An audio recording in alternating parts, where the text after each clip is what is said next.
Good morning friends. तो स्वागत है आपका द स्मार्ट स्टडी सेंटर में। आज हम लोग डिस्कशन करेंगे 16 अगस्त का एडिटोरियल।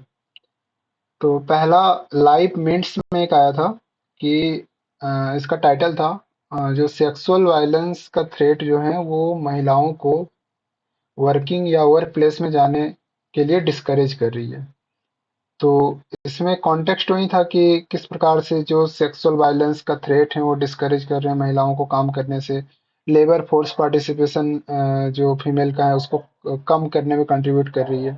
तो सबसे पहली बात यहाँ किया गया है कि किस प्रकार से ये अफेक्ट करती है। सेक्सुअल वायलेंस जो है महिलाओं को फियरफुल बनाती है, उनको डिसीजन उनके डिसीजन को इन्फ्लुएंस करती है कि वो ज्वाइन करें या ना ज्वाइन करें एक ऑफलाइन वर्क फोर्स में। कई रिसर्चर्स ने ये फाउंड किया है कि एवरी एडिशनल क्राइम जो होता है मतलब वुमेन के अगेंस्ट पर थाउजेंड वुमेन्स के अगेंस्ट, तो उसमें 32 महिलाएं ऐसे होती हैं जो काम करने के फियर में रहती हैं। और एजुकेशन और डिक्लाइन मतलब एजुकेशन इम्प्रूव हो रहा है फीमेल का, फर्टिलिटी रेट डिक्लाइन हो रहा है, इसके बावजूद भी इंडिया का जो है फीमेल लेबर फोर्स पार्टिसिपेशन बहुत कम है। तो सेफ्टी कंसर्न्स इसमें मेन इशू रहा है। और फैमिली इस थ्रेट जो वायलेंस का जो थ्रेट है इस चीज से डिस्करेज करती हैं महिलाओं को कि वो बाहर में एम्प्लॉयमेंट के लिए जाके एम्प्लॉयमेंट की तलाश करें या फिर फाइनेंशियल इंडिपेंडेंट बने या फिर पावर को बार्गेन करे। तो इन सब चीजों में उनकी फैमिली भी डिस्करेज करती है। क्या किया जाना चाहिए? सबसे पहले वुमेन सेफ्टी को इम्प्रूव करने के लिए स्ट्रॉन्गर सेफ्टी मेजर्स हो, और सोसाइटल एटीट्यूड को चेंज करने की बहुत फॉरमोस्ट रिक्वायरमेंट है कि एक महिला एक वुमेन का प्लेस घर में है। ये जो सोसाइटल बिलीफ है इसको चैलेंज करके इसको रिफॉर्म करने की आवश्यकता है। रिफॉर्म लैंग्वेज जैसे उसमें भी किया जा सकता है। सिस्टर्स, डॉटर्स और मदर्स का जो टर्म होता है ना उनको यूज करने के बगैर आप उनको मतलब एज ए पर्सन यूज कीजिए, क्योंकि ये जो लेबल हैं उनको मैन के रेस्पेक्ट में, मैन के कंपेयर में उनकी आइडेंटिटी को शो करने में और मतलब मैन भूमिका निभाती हैं, जबकि उनको अपनी इंडिविजुअलिटी और एजेंसी अपना जो वर्क है उस चीज को फोकस करने की जरूरत है। तो ये इनका कहना है कि इन सारे वर्ड को आप अवॉइड कीजिए। पॉलिसी सपोर्ट होना चाहिए इकोनॉमिक इंडिपेंडेंस के लिए प्रमोट हेतु पैन इंडिया लेवल पे पॉलिसीज वगैरह उसका क्लियर इम्प्लीमेंटेशंस हो। ये सारी चीजें थी, मतलब जनरल बातें। नेक्स्ट आर्टिकल था द हिंदू में, रीसेप the governance structure of AI companies. तो किस प्रकार से कंपनियां कोशिश कर रही हैं कि वो प्रॉफिट और सोशल रेस्पॉन्सिबिलिटी को बैलेंस करे एआई डेवलपमेंट के साथ। इन सब चीजों पे इसमें बात किया गया है, और उसके साथ साथ चैलेंजेज भी क्या क्या है कि पब्लिक गुड के लिए जो गोल्स हैं उसको प्रॉफिट मेकिंग से ज्यादा तवज्जो देने पर क्या मतलब चैलेंजेस हैं जो कंपनी को फेस करना पड़ रहा है। तो उस पे मतलब मेन बात है। तो मॉडर्न कॉर्पोरेट गवर्नेंस का फोकस कहाँ है? तो इनका फोकस है शेयर होल्डर जो है ना उसकी प्रायोरिटी होनी चाहिए। जैसे कि ट्रेडिशनल कॉर्पोरेट गवर्नेंस क्या होता था, वो शेयर होल्डर को मतलब प्रायोरिटी देता था, लेकिन इसका मतलब वो कहीं ना कहीं प्रॉफिट को और वेल्थ क्रिएशंस को सपोर्ट करता था। लेकिन अभी का जो ऑब्जेक्टिव है ये कहीं सोशल जो गोल्स हैं, जो सीएसआर वाली फंडिंग है उस पर ज्यादा जोर देता है। और स्टेक होल्डर के कैपिटलिज्म की ओर जो शिफ्टिंग हुआ है, मतलब स्टेक होल्डर जो है वो चाहते हैं कि हम लोग अपने जितने भी शेयर होल्डर्स हैं सबसे अधिक से अधिक बेनिफिट को पा सके। और इसके साथ साथ वो कंपनी इंगेज करना चाहती है various product, various services, stock markets आदि में। और उसके साथ साथ वो अपने सोसाइटल गोल्स को भी अलाइन करना चाहती हैं। तो किस प्रकार कंपनियां चेंज कर रही है अपने गवर्नेंस स्ट्रक्चर को? जैसे कि कंपनियां ओपन एआई हो गया या एंथ्रोपिक जैसी कंपनियां होगा, वो न्यू स्ट्रक्चर को अडॉप्ट कर रही है जो कि पब्लिक बेनिफिट्स पे ज्यादा फोकस करेगा और रेस्पॉन्सिबल एआई डेवलपमेंट के साथ काम करेगा। एंथ्रोपोइक जो कंपनी है वो यूज करता है कि किस प्रकार से आप उनके द्वारा लिए गए डिसीजंस पे ट्रस्ट सोसाइटी का बढ़े। उसके साथ साथ ओपन एआई ने एक अभी इनिशिएटिव स्टार्ट किया है कि non profit before introducing a capped profit model to fund study. मतलब सबसे पहली बात तो उनका जो भी प्रोजेक्ट होगा वो नॉन प्रॉफिटेबल होगा प्रॉफिट मॉडल से पहले, इनका ये कहना था। चैलेंजेस भी हैं जो कंपनियां नए नए ये जो पॉलिसीज अपना अपना रीस्ट्रक्चर चेंज कर रही है, उससे क्या चैलेंजेस जो बैलेंस जो कर रहे हैं वो अपने प्रॉफिट और सोसाइटल रिस्पॉन्सिबिलिटी का, तो उसमें कहीं ना कहीं एक इम्बैलेंस क्रिएट हो सकता है। प्राइवेसी इशू हो सकता है, जैसे कि मेटा को फोर्स किया गया था कि एआई ट्रेनिंग वो करे यूरोप में। तो मतलब प्राइवेसी कंसर्न के कारण उनके एआई ट्रेनिंग को वहाँ बंद कर दिया गया था यूरोप में। तो जो कहीं न कहीं डाटा एक्सेस और प्राइवेसी को शो करता है, उससे रिलेटेड इश्यूज़ को शो एल्गोरिदम बायस भी होता है। अमेज़न जो रिक्रूट कर रही थी एल्गोरिदम, उन्होंने जेंडर बायसनेस को शो किया और इससे रेशियल बायसनेस भी शो हो रहा था।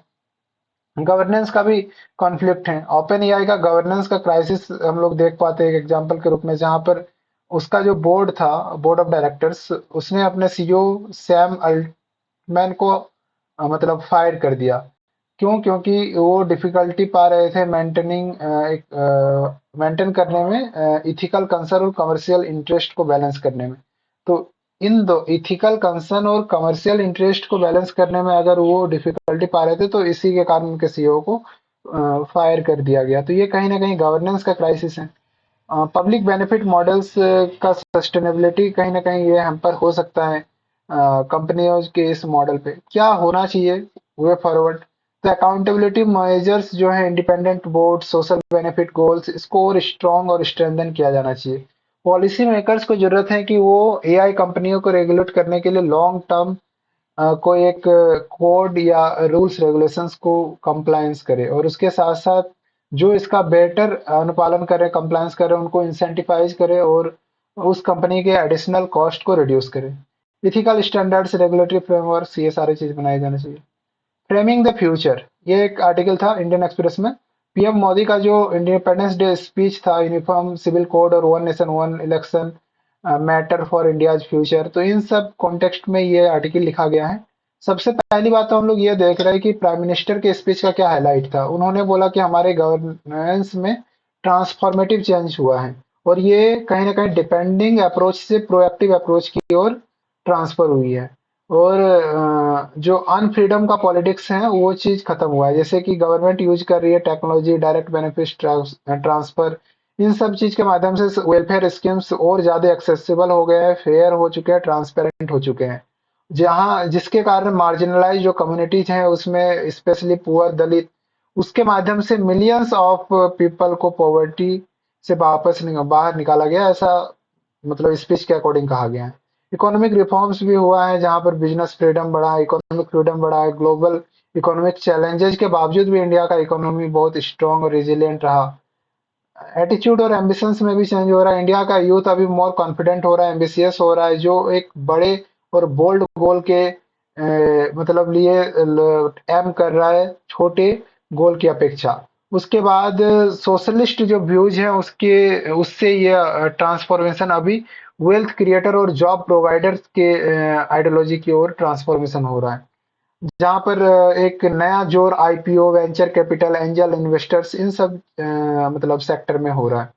इंफ्रास्ट्रक्चर टेक्नोलॉजिकल एडवांसमेंट में भी हम लोग देख रहे हैं, नॉर्थ ईस्ट जैसे नेग्लेक्टेड एरिया में हम लोग इंफ्रा और टेक्नोलॉजी के माध्यम से उसे मेनस्ट्रीम में जोड़ पाए हैं।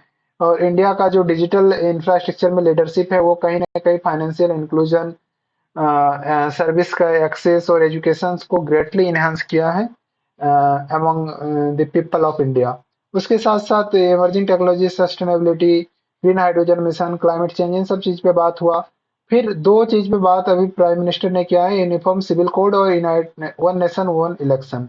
तो इस पे उन्होंने स्ट्रेस दे के कहा है कि ये चीज जरूरी है, इसकी नीड है, ताकि जो डिस्क्रिमिनेटरी लॉज हैं, जो उस चीज को उसके मतलब जगह पे इसको लाने की जरूरत है, यूसीसी और वन नेशन वन इलेक्शन को। कहीं ना कहीं ये पॉलिटिकल प्रोसेस और इफिशिएंसी को सिंप्लीफाई करेगी, इन्हांस करेगी।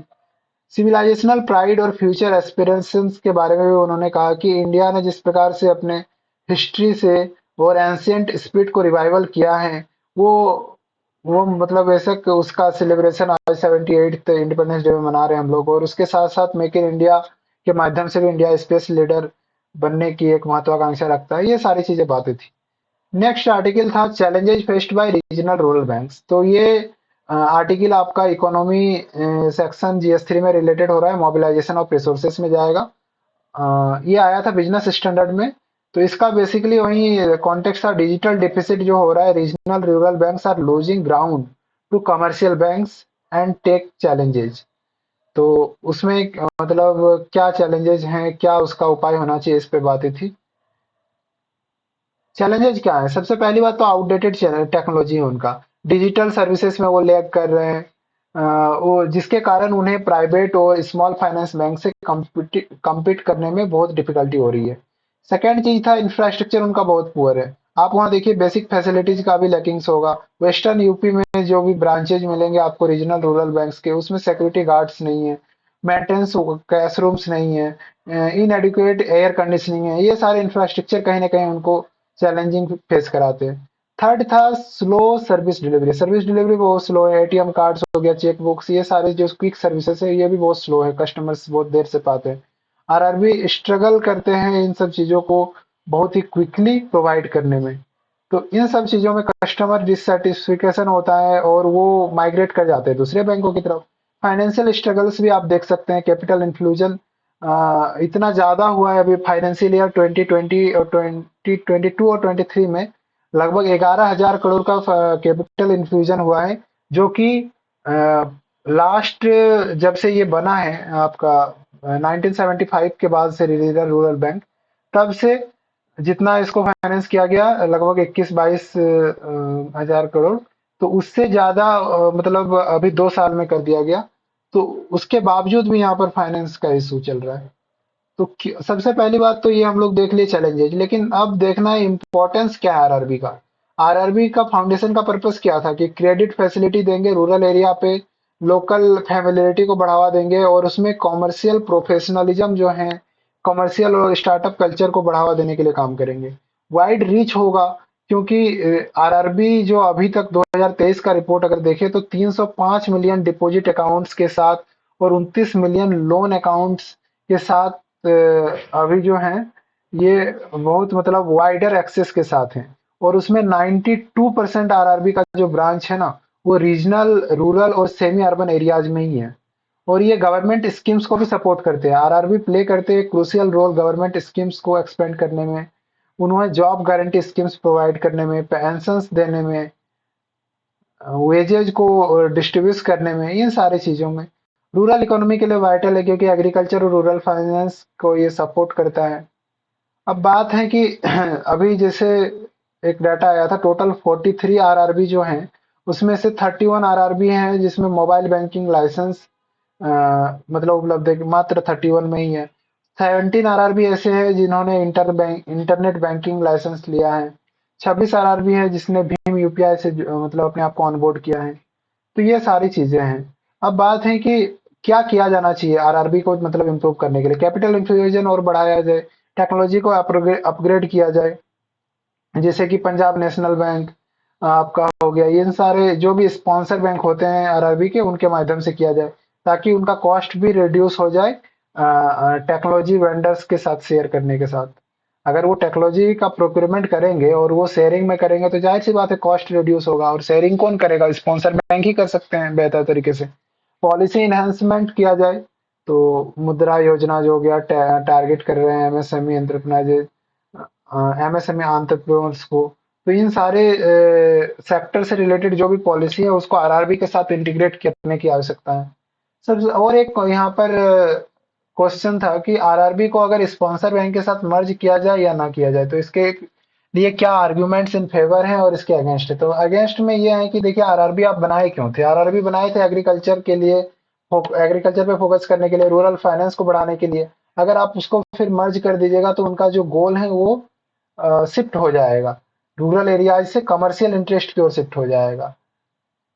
लेकिन आर्गुमेंट मर्जिंग के लिए भी कुछ है कि हाँ देखिए अगर मर्ज कर दे रहे हैं तो स्टाफ का जो शॉर्टेज है वो कम हो जाएगा, स्किल्स डेवलपमेंट हो जाएगा, फंडिंग का शॉर्टेज कम हो जाएगा और कहीं ना कहीं कॉन्फिडेंशियलिटी बढ़ जाएगी। कस्टमर्स जो प्राइवेट बैंक की ओर मूव कर ले रहे थे आरआरबी की आउटडेटेड सर्विस के कारण, वो कहीं ना कहीं बाहर वापस आ सकते हैं। तो ये सारी चीजें थी। वे फॉरवर्ड में वही बताया गया था कि आरबीआई को जो है एक इमीडिएट टेक्नोलॉजी अपग्रेड की जरूरत है, ताकि वो अपने आप को इंडिपेंडेंट और इंफ्रा और कैपेसिटी बिल्डिंग में काम कर सके। नेक्स्ट द हिंदू में था, वो आया था एयर पॉल्यूशन पे। तो किस प्रकार से ट्रैफिक जो है वो एयर पॉल्यूशन क्रिएट करता है और उसको किस प्रकार से कंट्रोल किया जा सकता है। तो कई डाटा इसमें थे कि दुनिया में 100 सबसे ज्यादा पॉल्यूटेड सिटीज में से 83 हमारे इंडिया में है। और इंडिया में एनुअली 2.1 मिलियन डेथ होता है वो एयर पोल्यूशन के कारण, जो कि चाइना के बाद सेकंड हाईएस्ट है। ये ब्रिटिश मेडिकल जर्नल का रिपोर्ट है। 99% ऑफ पॉपुलेशन जो है इंडिया में वो पॉल्यूटेड एयर को ब्रीथ करते हैं डब्ल्यू के अनुसार। रोड ट्रांसपोर्ट से 12% CO2 इमिशन होता है। उसके साथ इन्होंने बोला है कि जो 60 से 70% जो हैवी व्हीकल्स इमिट करते हैं वो उसका PM2.5 इमिट करते हैं, और 40 से 50% NOx नाइट्रोजन ऑक्साइड्स इमिट करते हैं। तो ये सारी चीज कहीं ना कहीं लंग्स, ब्लड स्ट्रीम, इन सब चीज पे बहुत ही सेवियर इम्पैक्ट कर सकता है। कार्डियोवास्कुलर इश्यूज क्रिएट कर सकता है, रेस्पिरेटरी प्रॉब्लम्स क्रिएट कर सकता है। अब बात है कि अगर मेजर्स क्या लिए गए हैं, तो एक तो corporate average fuel economy norms एक लाया गया है, जो कि टारगेट रखा है कि हम किस प्रकार से मतलब इमिशन, CO2 इमिशंस को रिड्यूस करें एक टारगेटेड ईयर के साथ। उसके साथ world light duty vehicle testing procedure को भी इन्होंने अडॉप्ट किया है इंडिया ने। व्हीकल स्क्रैपेज पॉलिसी है कि जो ओल्ड और पॉल्यूटिंग व्हीकल्स हैं उसको स्क्रैपेज किया जाए। लेकिन कर्नाटका जैसे कुछ स्टेट्स ऐसे हैं जहां पर इसका इम्प्लीमेंटेशन बहुत स्लो है। महाराष्ट्र में इंसेंटिव्स इसलिए दिए गए कि वहां पर बहुत ज्यादा व्हीकल स्क्रैप्ड थे, तो उनको मतलब ओल्ड थे, इसीलिए उसको स्क्रैपिंग करने के लिए एडिशनल इंसेंटिव्स प्रोवाइड किए गए। आगे क्या करना चाहिए, इम्प्लीमेंटेशन जो है पॉलिसीज का उसको स्ट्रेंथन किया जाए। स्क्रैपेज प्रोग्राम जो है व्हीकल का उसको मतलब और स्ट्रेंथन किया जाए। बेटर इम्प्लीमेंटेशन हो। मास ट्रांजिट को मतलब प्रमोट किया जाए, जो कि पब्लिक व्हीकल्स हैं उस पे।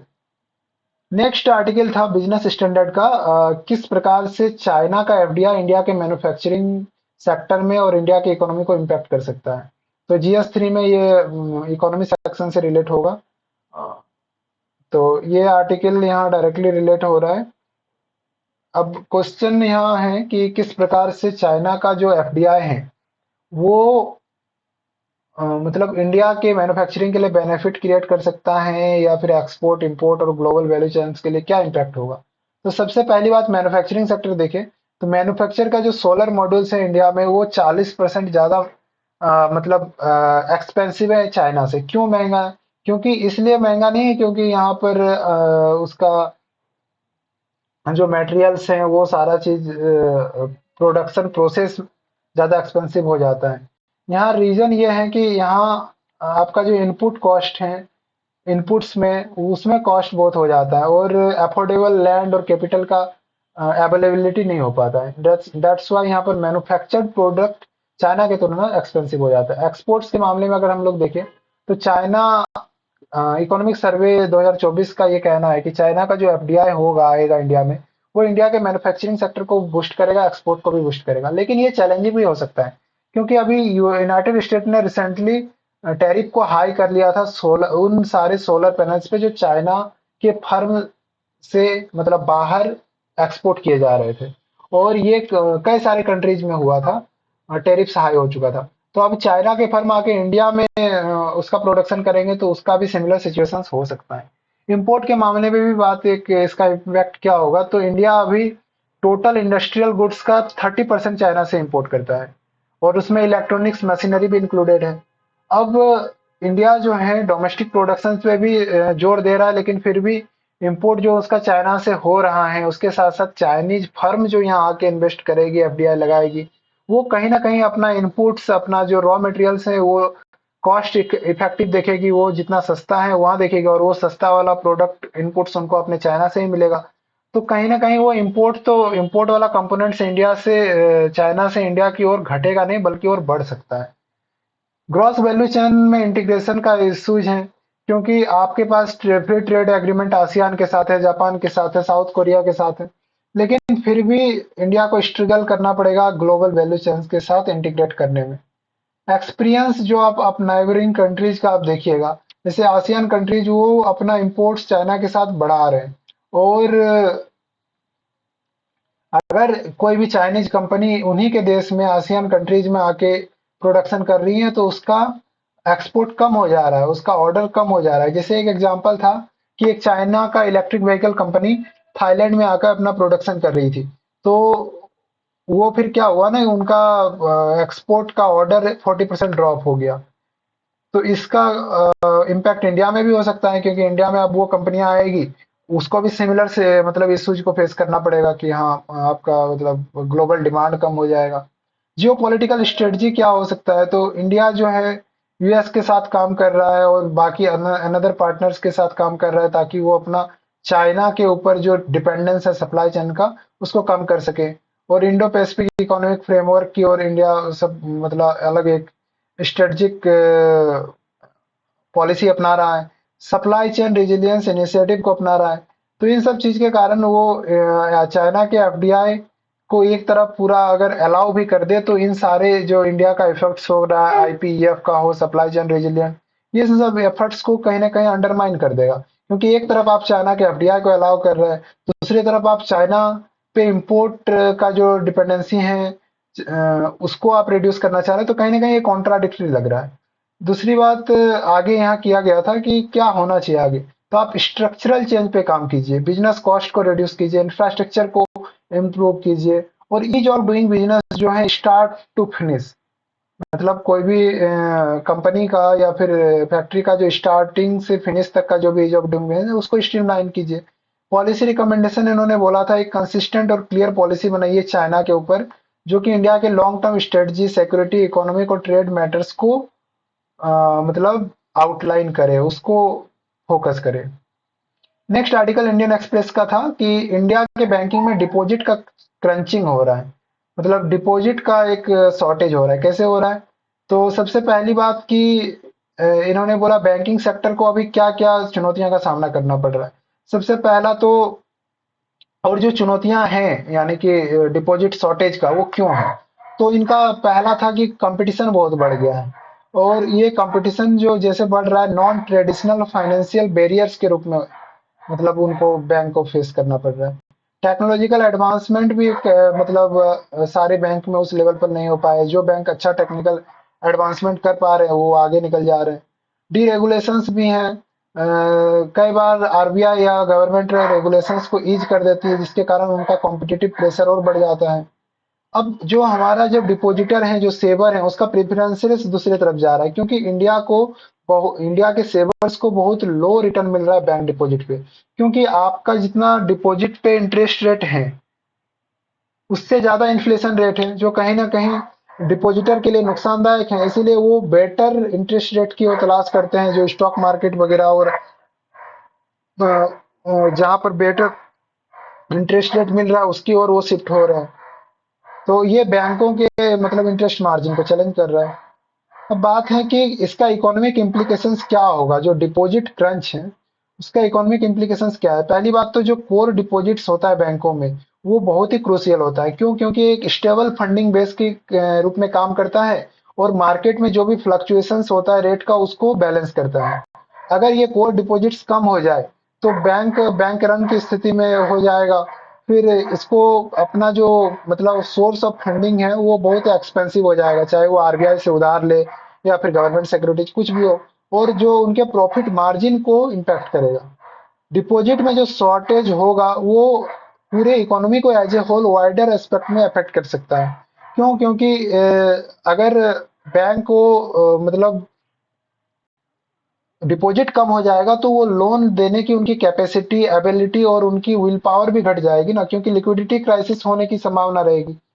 उसके साथ साथ बोरोवर्स जो हैं वो बैंकिंग फाइनेंस पे जो रिलाई रिलाई करते हैं कि बैंक से मतलब बोरोवर्स हो गए, कॉर्पोरेट्स हो गए, जो भी न्यू स्टार्टअप एंटरप्रेन्योर्स हो गए, वो अगर बैंक से फाइनेंस के ऊपर निर्भर है कि हाँ वहां से फाइनेंस लेने के बाद हम अपने कंपनी को ग्रो कराएंगे, उनको भी स्ट्रगल करना पड़ेगा, क्योंकि वो फंडिंग बहुत कम पाएंगे बैंक से, और अगर पाएंगे भी तो बहुत ज्यादा बोरोइंग कॉस्ट उनको देना पड़ेगा, इंटरेस्ट रेट देना पड़ेगा। तो कहीं ना कहीं नेगेटिवली ये ओवरऑल इकोनॉमी को इम्पैक्ट करेगा। ये एनबीएफसी की और जो क्रेडिट फ्लो हो रहा है उसको भी मतलब हैम्पर करेगा, micro finance institutions, small lender सबको हैम्पर करेगा ये। अब बात है कि इसका की क्वेश्चंस क्या है, इंपॉर्टेंट यहाँ पॉइंट ऑफ व्यू क्या है। तो सबसे बड़ा बात है कि लोन ग्रोथ पे जो इम्पैक्ट पड़ रहा है, क्योंकि बेसिकली होता क्या है ना कि लोन ग्रोथ और डिपॉजिट ग्रोथ में एक कॉम्प्लेक्स लिंकेजेज होता है। बैंक काम करता है कि हम डिपॉजिट को बढ़ाएं, वो हमेशा तलाशता है कि हमारा न्यू से न्यू डिपॉजिट कहाँ से आए, ताकि हम लोन के ग्रोथ को बढ़ा सके। और जब डिपॉजिट बढ़ जाता है तो वो फिर लैंडिंग अपॉर्चुनिटी की तलाश करता है। अगर ऐसी स्थिति है कि जब डिपॉजिट ही कम हो जा रहा है तो ये सारा जो लिंकेजेज है क्रेडिट और डिपॉजिट का, वो मतलब बहुत ही ड्रास्टिकली हैम्पर हो सकता है। और डिपॉजिट अगर डिक्लाइन हो गया तो वो सारे बैंकों को मतलब इफेक्ट करेगा, मेजर पब्लिक प्राइवेट इंस्टीट्यूशन सबको करेगा, और उनके फाइनेंशियल और मैनेजमेंट डिस्कशंस को भी प्रभावित करेगा। उसके बाद लोन पोर्टफोलियो में जो वेरिएशंस चल रहा है, उसमें भी जैसे स्लो डिपॉजिट का इफेक्ट उसमें भी होगा। रिटेल लोन का डिमांड जो है अभी भी स्टिल स्ट्रांग है। इंडस्ट्रियल डिमांड उतना नहीं बढ़ा है, लेकिन रिटेल लोन का, रिटेल जो मतलब छोटे स्तर पे लोन होते हैं उसकी डिमांड है। अब ये डिमांड अगर हाई इंटरेस्ट रेट पे आएगी तो कहीं ना कहीं ओवरऑल इकोनॉमी में लिक्विडिटी क्राइसिस का इशू हो सकता है। नेक्स्ट था वायनाड पे जो अभी लैंडस्लाइड हुआ है, उसका इन्वेस्टिगेशंस पे था द हिंदू पे। तो उनका बेसिकली यही था कि अभी क्या-क्या इसमें आया, हेवी रेनफॉल ने वहाँ डैमेज किया है। क्या हुआ था कि इतना ज़्यादा हेवी रेनफॉल हो गया था कि वहाँ एक टेम्पररी नेचुरल डैम क्रिएट हो गया था, और वहीं डैम में मतलब वाटर लॉगिंग के कारण जब वो सैचुरेट हो गया वहाँ का लैंड, सॉइल, तब फिर वो लैंडस्लाइड की स्थिति बन गई। तो बस आज का इतना ही था।